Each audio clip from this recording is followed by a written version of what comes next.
გითვალთვალებთ, მოდით ეს თემა განვიხილოთ. მესიჯი ყველასთვის იქნება, მაგრამ არა ყველაფერი გაითვალისწინეთ. მოდით ჯერ ვნახოთ, გითვალთვალებთ თუ არა საერთოდ ვინმე. სამი ადამიანი იკვეთება. აქედან ორი მნიშვნელოვანია, ერთი შედარებით უმნიშვნელო.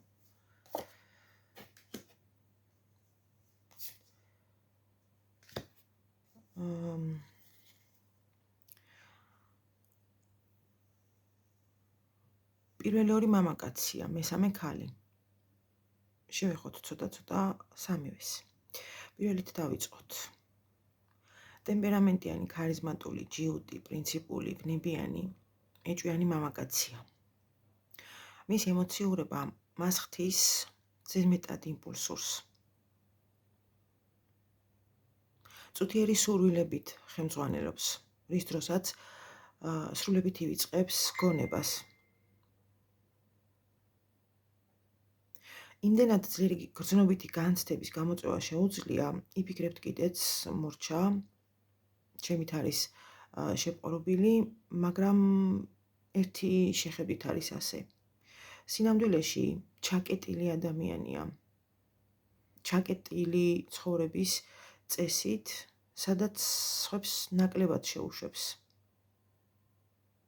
მხოლოდ იმ დონემდე მიგიშვებთ, რამდენიც მას აწყობს. დანარჩენი საზღვრები აქვს დაწესებული. მუდმივ წინააღმდეგობაშია გარემოსთან, ადამიანებთან ურთიერთობაში. ამას დავამატოთ ცვალებადი ხასიათი. საერთოდ გაუგებარს ხდის მას. რას ფიქრობს, ან საერთოდ რა უნდა, ვერ გაიგებთ. აი ესეთი ტიპის ადამიანი გადევნებთ სისტემატიურად თვალს. მეორე ტიპის ადამიანი, ამასაც შევეხოთ უფრო მეტად.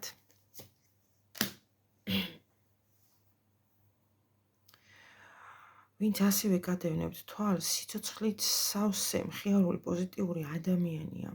თავისი მოწოდების სიმაღლეზე, მუდმივ მოძრაობაში. ცნობისმოყვარე ბუნებით, ყველაფერი ამქვეყნად, მას საშინლად აინტერესებს. იფიქრებთ, აი მეშველა, ეს რა კარგი ვინმე ვნახე, მაგრამ შეცდებით. გინდათ ქარს სდიეთ მინდორში და გინდა ამას. მაინც ვერ დაიჭერთ. განცდას დატოვებს, რომ თითქოს მოგიწონათ თავი, მაგრამ აქაც შეფუთვა შეუძლია კარგად, ილუზიების შექმნა და შემდეგ წარმატებით დამსხვრევაც. მისი ცნობისმოყვარეობიდან გამომდინარე, უნდა იცოდეს, რა წესით ცხოვრობთ, სად ხართ, რას აკეთებთ, ყველანაირად უნდა იყოს ინფორმირებული. აი ეს მეორე ტიპის ადამიანია და თავში ვთქვი, რომ მესამე, ორი ტიპის ადამიანია თქო, მესამე ქალსაც შევეხოთ ახლა, მას რა უნდა, რატომ გითვალთვალებთ. და აღნიშნე, რომ ქალი იყო. მისი მზერა მოპყრობილია თქვენსკენ, მაგრამ რაღაცნაირი ბოღმის მომენტი აქვს. წყენა, ჯიბრი, შინაგანი სიბრაზე თქვენს მიმართ. აი სულ რაღაც დამკვირვებლის როლიდან გიყურებთ. რა გაცვიათ, რა გახურავთ, ვისთან ხართ, მარტო ხართ, არ ხართ, ყველაფერი ინტერესის ქვეშ აქვს. პრინციპში ამიტომაც უწოდე მას უმნიშვნელო ზემოთ, სანამ დავიწყებდი. თუმცა ეს ქალიც აქტიურად გათვალიერებთ და გიყურებთ. პირად კითხვები WhatsApp-ზე 557 16 73 53 მომწერეთ, რომ არ მოხვდეთ სხვის აკაუნთებზე, რომელსაც იყენებენ ჩემი სახელით და ბოროტად. ოღონდ მომწერეთ და ნუ მირეკავთ. მადლობა.